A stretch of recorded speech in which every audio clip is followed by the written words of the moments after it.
जन्नों से ज्यादा प्यार प्यार, जन्नों से ज्यादा प्यार कोई नहीं ये हो विधाता। म्यूजिक बाय विकास बेतिया। जन्नों से ज्यादा प्यार, जन्नों से ज्यादा प्यार कोई नहीं ये हो विधाता, ये हो विधाता। उ त कहत रहली हमारा से कबो साथ न छूटी तारा से, कबो साथ न छूटी तारा से, तारा से।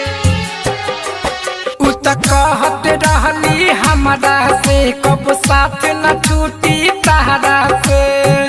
तोड़े दिहल दिलवा हमार बहुत घबराता। जन्नों से ज्यादा प्यार कईनी ए हो विधाता, जन्नों से ज्यादा प्यार कईनी ए हो विधाता।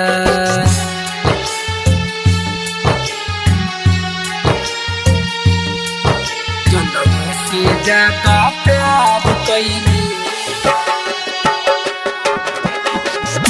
ए हो विधाता।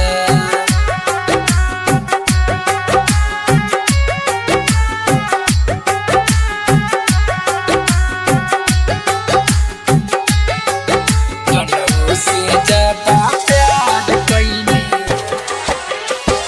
हम नहीं जननी धोखा हमारा से करी है।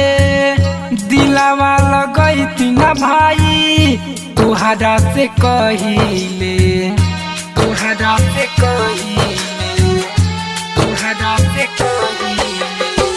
हम नहीं जननी धोखा हमारा से करी है।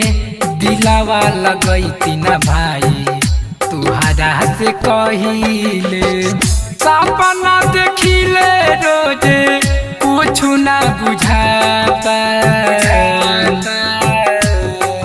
जन्नों से ज्यादा प्यार कईनी ए हो विधाता, जन्नों से ज्यादा प्यार कईनी ए हो विधाता। जन्नों से ज्यादा प्यार कईनी ए हो विधाता।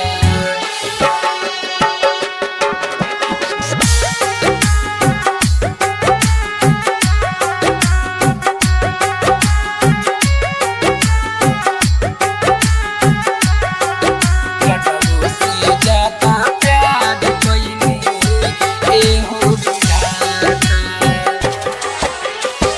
सोचबो न कईनी हमके आतना रुलाई है।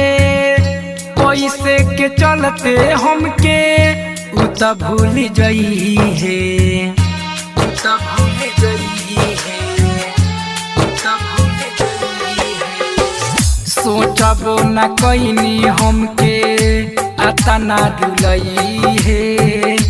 पैसे के चलते हमके उ त भूल गई है। उदय उज्जवल मिथिलेश दर्दो न जाता।